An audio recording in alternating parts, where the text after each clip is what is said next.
Ardra Shephard, and this is Tripping on Air, a place to talk shit about what it's like to have MS. Normally, I like to make everything about me, but MS also affects the people we love.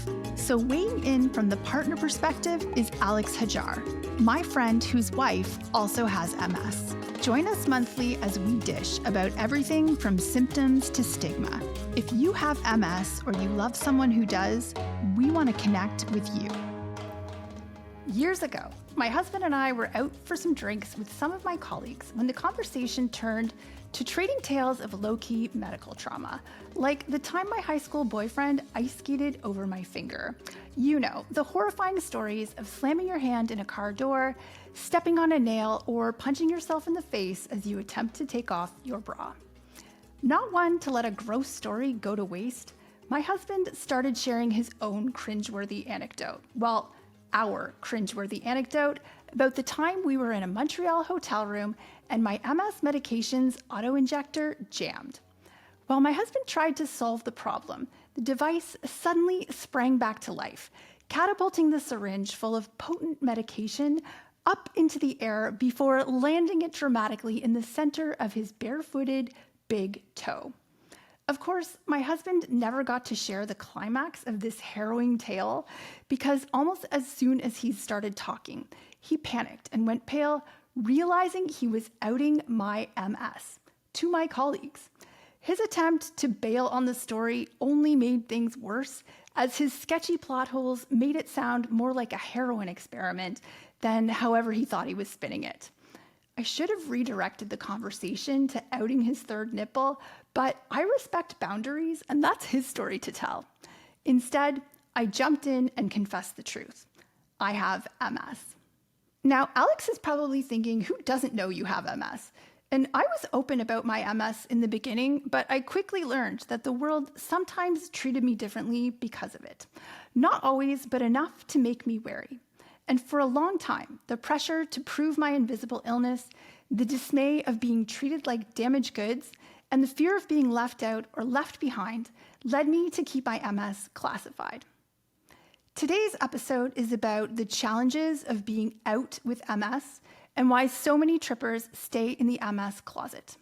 To help us better understand this phenomena, our guest today is someone with multiple intersecting identities, including being public about his own MS. Juan Garrido is on the show. Alex, can you tell us a bit more about Juan? Yeah, Juan Garrido is a pretty amazing human being. He dedicates his personal, professional, and academic life to helping others.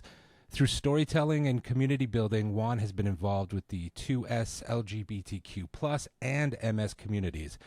As a social impact consultant and avid volunteer, he works with nonprofits and other organizations to ensure equity-deserving groups are able to succeed and lead in their communities. As a graduate of York University and OCAD University, he studied how communities come together in the face of injustice and how to tap into joy while change-making. In his free time, he and his fiancée like to explore local parks with their dog, Dora. Juan, welcome to the show. It is so great to have you here. Can you tell us how long you've lived with MS, and were you always open about your diagnosis? Definitely. Thanks for having me on the show. Excited to chat with you. I've lived with MS now. I was diagnosed 11 years ago. So it was right at the beginning of my university career that I was diagnosed after having a few episodes here and there for a couple of years. And I wasn't open right away with it.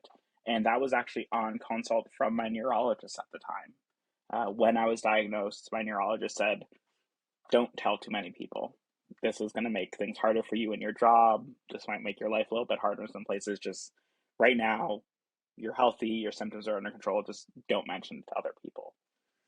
And that was really hard. That was really isolating. I'm a very kind of extroverted, friendly, social person. And so being told to not share this very important, life-changing thing for me was really hard. And as you know, with MS, mostly affecting women, MS being more present or more evident as people age. When I looked online for things, it was a lot of images of people who didn't look like me.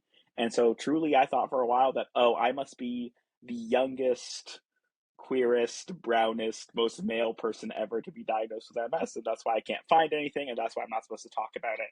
But once I did start, about maybe after a year, deciding, no, I'm sad because I can't talk about it. I'm sad that I'm not sharing with my loved ones, and I'm sad that I'm not trying to even find other people like me.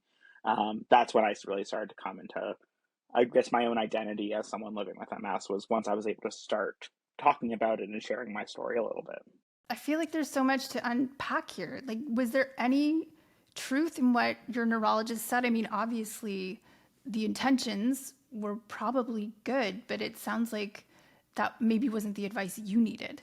Yeah, I think it was coming from a place where I've read the stories, both historically in the recent past and in the present, of people with disabilities getting unfair treatment and employment opportunities, in workplaces not being accommodating to, especially with a condition like MS, where energy level changes day to day, ability changes day to day.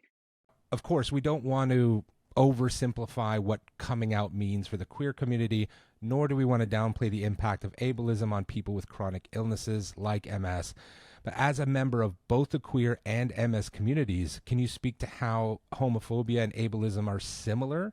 Maybe the stigma or fear of professional repercussions, isolation, things like that. Yeah, I think they're similar in that these identities are, for some people, very different, very confusing, something they don't understand.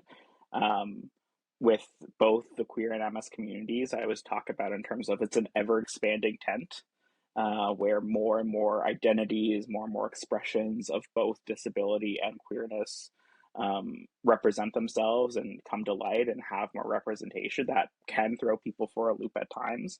And sometimes, unfortunately, that newness of an identity, that newness of an experience that they're learning about, comes out as fear, comes out as anger, comes out as, you know, feelings that, that it's wrong, or that because I don't understand it, it must not be valid. And so with homophobia and ableism, oftentimes the experience is, my identity is not being validated right now.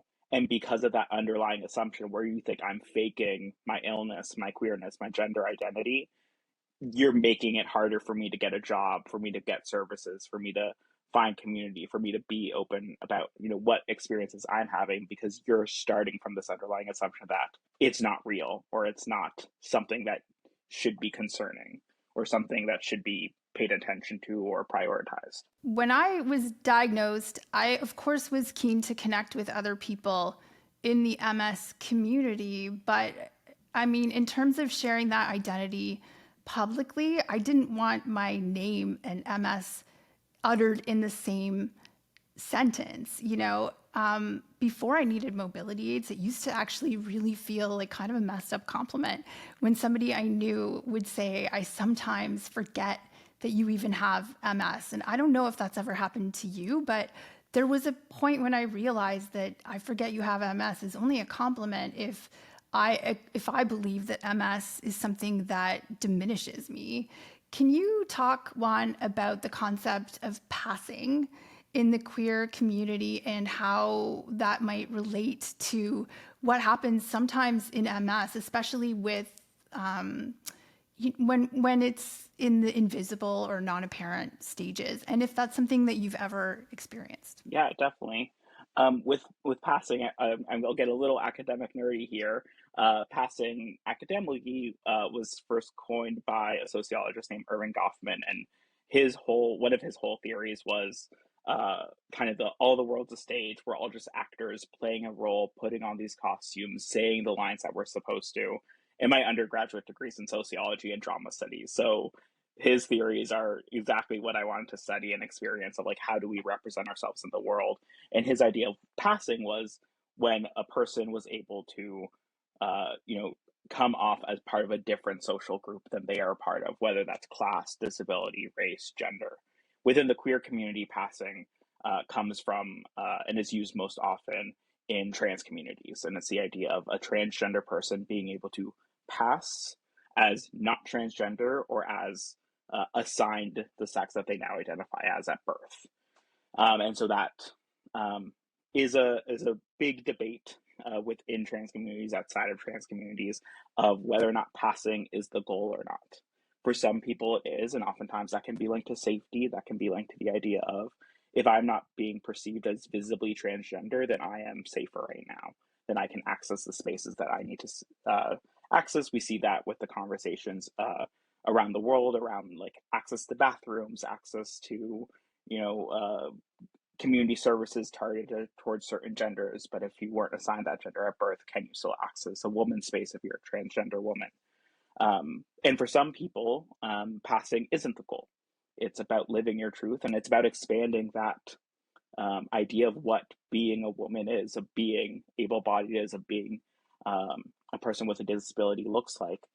Janet Mock, who's a writer about the trans experience, says that with passing, the problem with thinking about passing is saying, it's again that underlying assumption that, oh, I'm faking it, I'm trying to deceive people when I'm just trying to be myself. So with MS and my experience with MS in terms of passing, over my 11 years, I haven't had a lot of very visible symptoms. I haven't. I don't currently use mobility aids.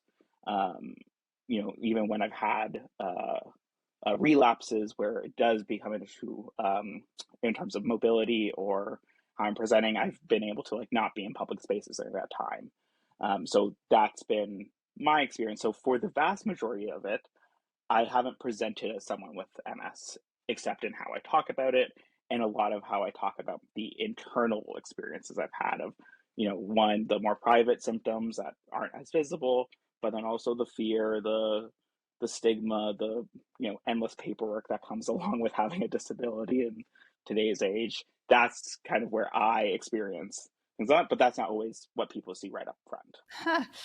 Tell me about it. Yeah.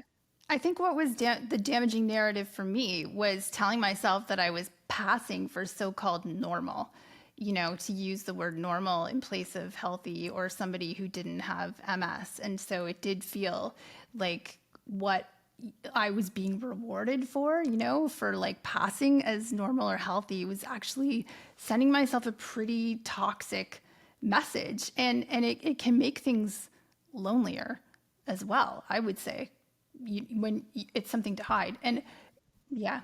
Yeah, I think it's expanding the idea of what living with a disability looks like, what living with MS looks like. Language is language, and like shifting how I talk about myself, but I've come to start talking to myself as an able-bodied person living with a disability. Because currently I'm able-bodied, but I still live with a disability that is still disabling me in certain aspects, and one day will change in terms of how I'm able to navigate and move around the world and systems and spaces that I'm in. But it's, I just because I pass as able-bodied does not mean that I am not being disabled currently because I have MS. Yeah, that makes sense. I think there's this idea that passing is something conscious all the time, or a choice as well, and it's not always. It's sometimes just, I would say, how the world perceives anyone else and the judgments that they make about that. I think what I just want to highlight is and I think I did, just the damage that we can do to ourselves when we feel like we can't actually be our authentic selves. But there are consequences also. I think, I'd like to ask, I feel like there's a growing argument that the concept of coming out at all is antiquated.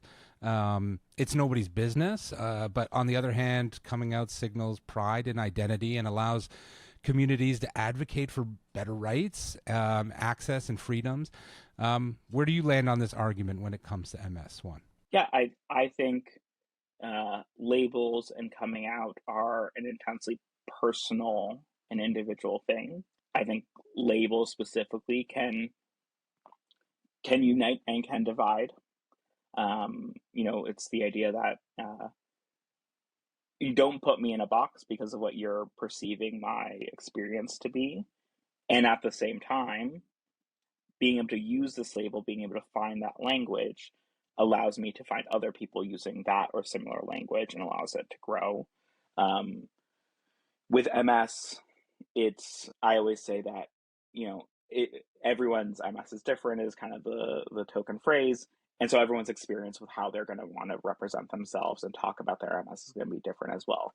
Like I said earlier, I'm very extroverted. I'm a storyteller. I like sharing a lot of my life.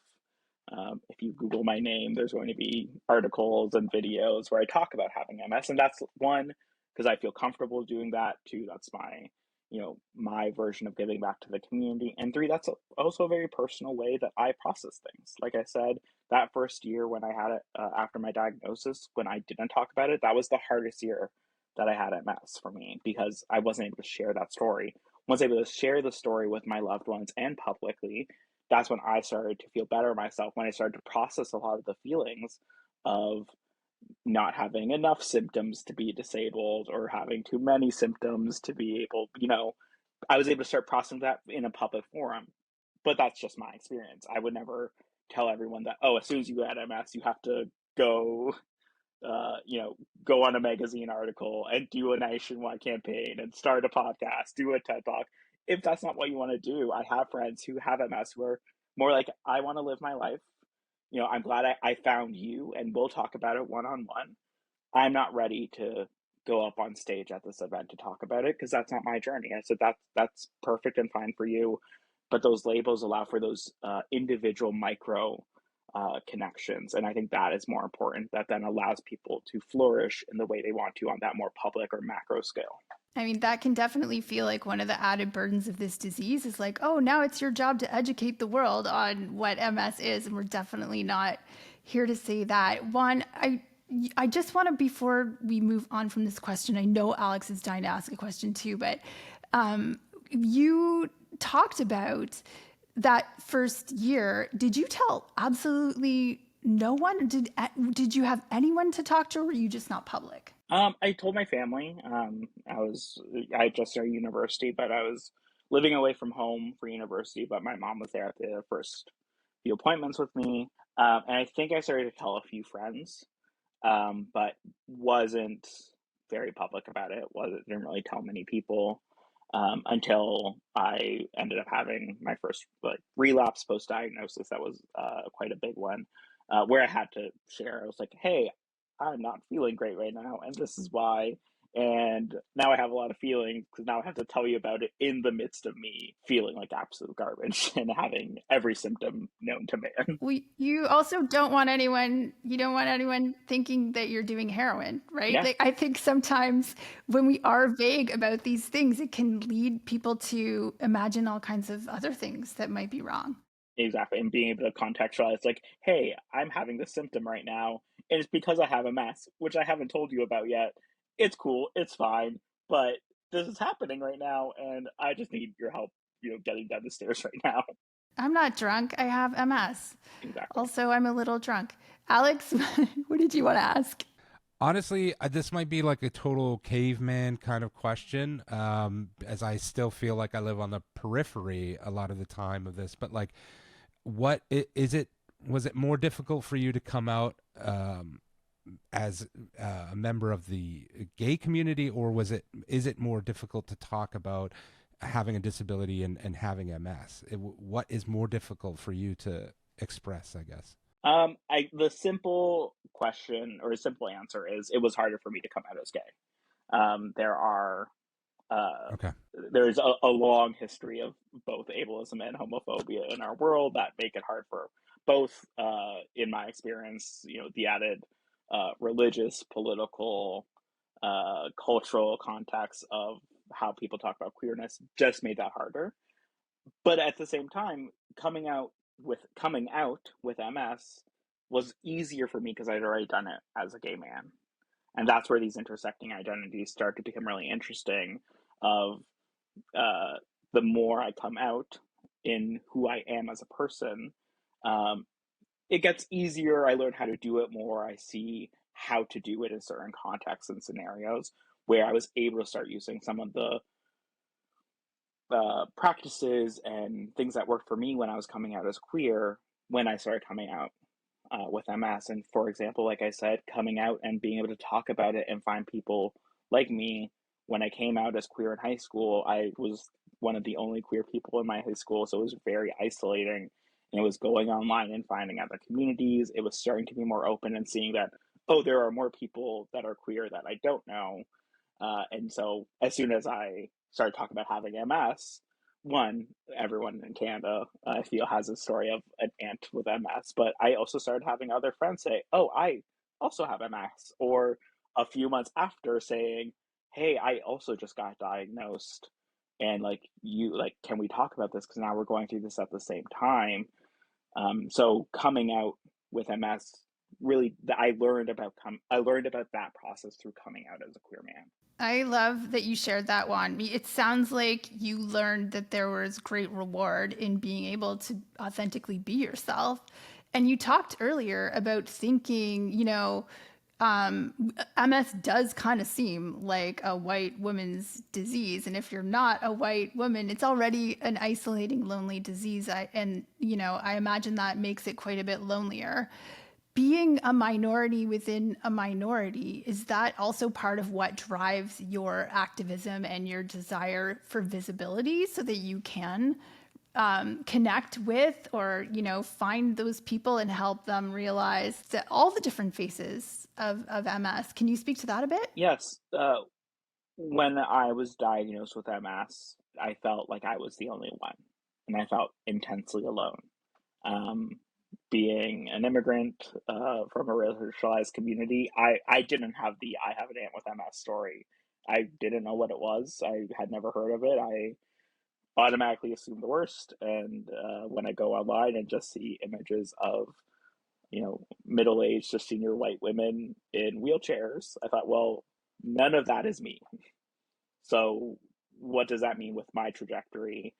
How do I be an adult with MS? How do I be a man with MS? How do I be a young person with MS? There wasn't a lot of that out there, and that was an extremely trying and emotionally hard time for me.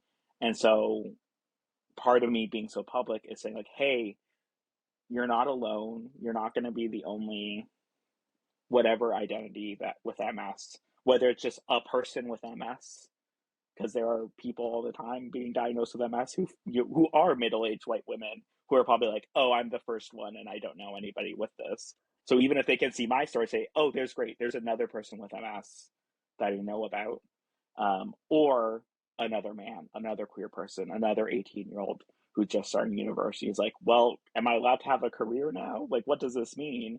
And I can say, hey, I've found my career and these are the steps I've taken and this is my personal journey. So it's being able to be public and helping diversify that experience so that having MS is not a monolith. Being a queer person is not a monolithic experience. Being an immigrant is not a monolithic experience. It's, everything that's being put together that's made my experience. And if there's a part of that that we can share in together, then I think that's great. MS is so common. Canada has one of the highest rates in the world. That's where we are. Like, what is it now? Between 1 in every 3 and 400 people. So there are a lot of people who are still not talking about the fact that they have MS, that still do not feel safe about sharing that information. So for anyone in the community, and the work you're doing, Juan, is so awesome because not everyone has to be loud and visible, but to have those voices and connections and to be able to find those people is so therapeutic and so healing, and it's so, so very important. Yeah, and I really like that you're talking about community because I think that's where people actually realize that they are part of something that's much bigger than them and it's much more diversified than they are on their own, right? And so people can find their people, so to speak. But as you said earlier, coming out with MS is an ongoing process. It's not a one-time event. How do you actually decide when and with whom to share this information? Great question. And it's one that I am asking myself every day, honestly. And it's changed a lot over the 11 years from being told not to tell anyone to deciding, no, that's how I need to process things, and then becoming very public. And I had a lot of really great opportunities and experiences through my networks and through some of the groups I was part of to share that story very publicly. To, in the last few years, honestly, being a little less just public and a little less very online than usual. And that's just because I'm not at a stage right now where I am looking for maybe the public accolades. I think my career path has changed. My thoughts of what I want to do and how I want to affect community has changed. Um, but it's also not something I'm hiding anymore either. So it really is dependent day to day. I've been job hunting or job hopping a little bit over the last few years during the pandemic. And there were some jobs where it never came up. And so those are people that, especially a pandemic job, I never met them in person. I didn't share that much online. So whole swath of people that know me and knew me for months talked to me every day and didn't know about this huge part of me. And then other jobs like the one I'm at right now, where within the first week I was sharing some of the cool work in activism and public education work that I've done with MS. And that's because of the role I'm in, the environment I'm in.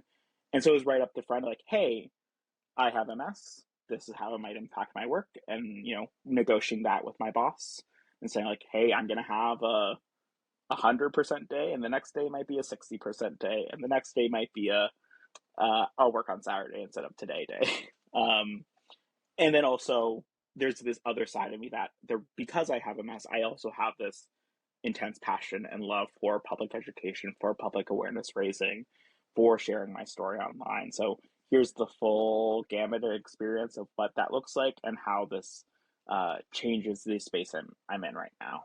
Yeah, everyone knows I have MS. If you Google my name, it's MS. But if the Uber driver asks me what happened or what's wrong with you, like the answer is none of your effing business. I can decide that I am open and proudly disabled, but I still don't owe everyone an answer all the time. It's you get to decide over and over, and it can be exhausting. And sometimes there are lots of days when you're just like, I don't feel like educating anyone, and also none of your beeswax. Yeah, and there's almost like different levels of the coming out story on both ends, where sometimes it's I have MS, I have a decade's worth of experience about talking, writing, and educating people about it. I've been on national commercials, I've been in national campaigns. There's the I have a doctor's appointment with a neurologist version of the story, and there's the I'm not feeling great today version of the story. So there's different levels that changes who I'm talking to, why they're asking, what their intent is, what I'm willing to share, where I'm at just emotionally and energy wise that day. Of some days I don't want to have that whole story. And at the same time, like I said, I'm never going to hide part of it either at this point. I've been lucky and privileged and have designed and created a life for myself where I can be open, where that's just part and parcel of my career. I know that's not a blanket experience. I know that's not something that everyone has been afforded that privilege for, and are in maybe more precarious job situations, are in a more I live in Toronto. I live down the street from the MS research centers of the world, but that's not everyone's experience. So it's not, I would never presume to say my experience is the way to do it. I wanted to touch on this sort of really supportive work that you're doing. So be honest, I creeped your social media a little bit, and you seem to as you are now, unapologetically yourself. And you spend a lot of time, or you spent time with Riot, the I'll say quote unquote progressive pup, and supporting teachers, as you were talking about, and supporting the LGBT youth line. What advice do you have for people who want to walk the line sort of between the human need to fit in, but also to be accepted for who we are? The way the question's phrased is, I don't think it's a dichotomy. I don't think those are mutually exclusive. I think being who you are will help you find the space to fit in. It might take a little bit longer, and it might not be the traditional avenue to find that space. Obviously the internet can be a cesspool of garbage, and it can also be this great unifying factor that has changed our world for the better in a lot of different ways too, where queer people with invisible disabilities are able to find these communities online. I have been very privileged in the communities I've been a part of, in the way I've designed my life. I I always say that, Toronto is my favorite city in the world. As a queer person who's an immigrant in an interracial relationship with a chronic illness like MS, there's no greater city for me to be in than Toronto, because I have my pick of litter for a community for all of those intersecting identities. But I know that there are millions of people around the world living with MS who are not in Toronto.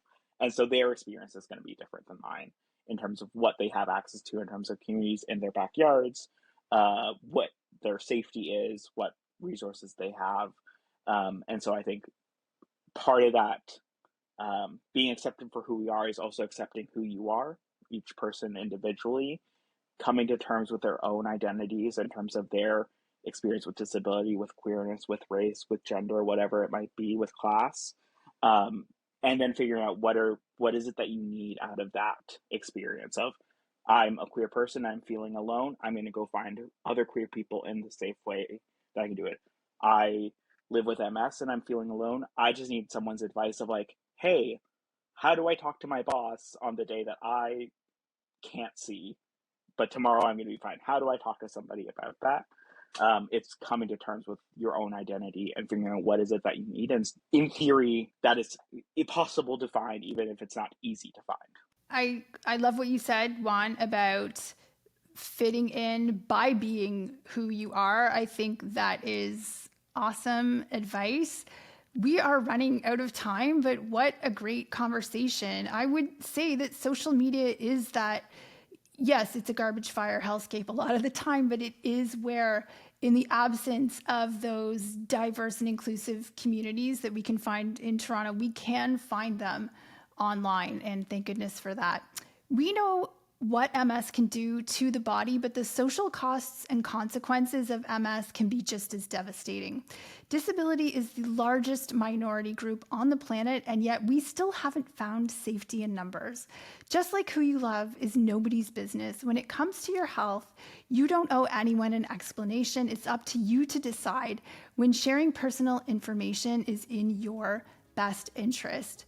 Juan, we want to thank you for being on the show. Where can we find you on social media?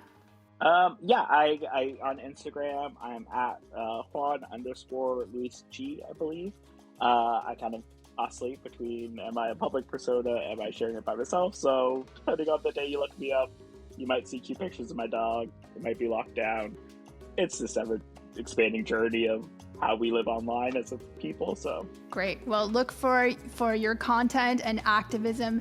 Thanks to our guest Juan for sharing your story here and on social media, and thanks for listening, Trippers. We'd love to hear from you. Are you open about your MS, or is MS your sick little secret? Leave us a comment, and if you liked this episode, please follow, like, forward, subscribe, all the things. Thank you. Thanks for listening to Tripping on Air. Don't forget to visit us at trippingonair.com.